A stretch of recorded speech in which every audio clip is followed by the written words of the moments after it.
देखना शुरू कर दिया है द एंगल और मैं हूं आपके साथ छवि अवस्थी।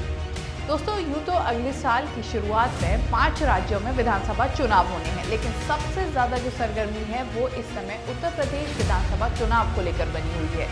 जैसे कि हमेशा चुनाव से पहले होता ही है कि नेता एक पार्टी से दूसरी पार्टी में शरण लेने का सिलसिला जारी कर देते हैं, और कुछ ऐसा ही उत्तर प्रदेश में भी बना हुआ है। उत्तर प्रदेश में कांग्रेस की युवा और लोकप्रिय विधायक अदिति सिंह ने भाजपा की शरण ले ली है, भाजपा की सदस्यता ले ली है। अब ऐसे में भाजपा जहां एक और खुश है, वहीं इसका कांग्रेस को भी थोड़ा बहुत नुकसान हुआ है।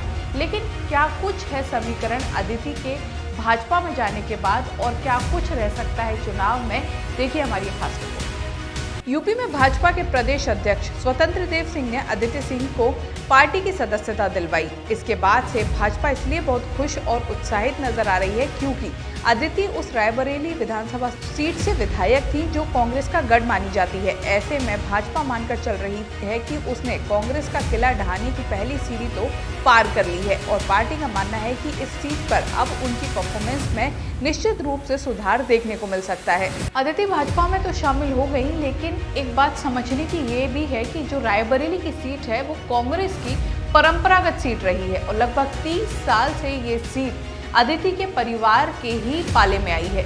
शायद यही वजह है कि अदिति ने भाजपा की सदस्यता ली या भाजपा ने अदिति से इतना ज्यादा संपर्क साधा। लेकिन इससे भी बड़ी बात यह है कि अदिति सिंह का परिवार भले ही इस सीट पर आज तक लगातार जीतता रहा हो, लेकिन कभी किसी ने भाजपा का रुख नहीं किया। अदिति के पिता अखिलेश कुमार सिंह भी 1993 से 2012 तक लगातार 5 बार विधायक रहे।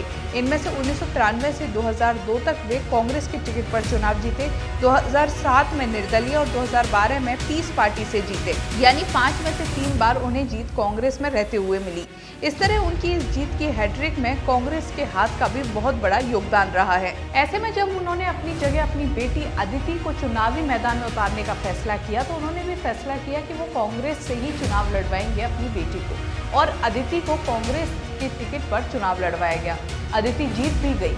लेकिन अब जो सीट हमेशा से कांग्रेस की परंपरागत सीट रही है, ऐसे में जब अब अदिति ने जो ये पाला बदला है, उसके बाद कई सवाल खड़े होते हैं, और सबसे ज़्यादा जो सियासी चर्चाएं हैं वो इस बात की हैं, क्या जनता में उनके प्रति जो भरोसा है वो कम नहीं होगा, क्योंकि कहीं ना कहीं मौका परस्ती का एक थप्पा उन पर लग चुका है। अब ऐसे में देखना होगा कि अदिति का जो ये फैसला है, ये जो बड़ा उन्होंने मोड़ लिया है, ये उन्हें कहाँ ले जाता है, और ये सीट किसके खाते में जाती है। क्या कांग्रेस की परंपरागत सीट कांग्रेस के पास रहती है, या फिर भाजपा इसका फायदा उठा जाती है। इस तरह की खबरों के लिए द एंगल देखते रहिए। चैनल को जरूर सब्सक्राइब कीजिए। वीडियो पसंद आया है तो शेयर करना ना भूलें। नमस्कार।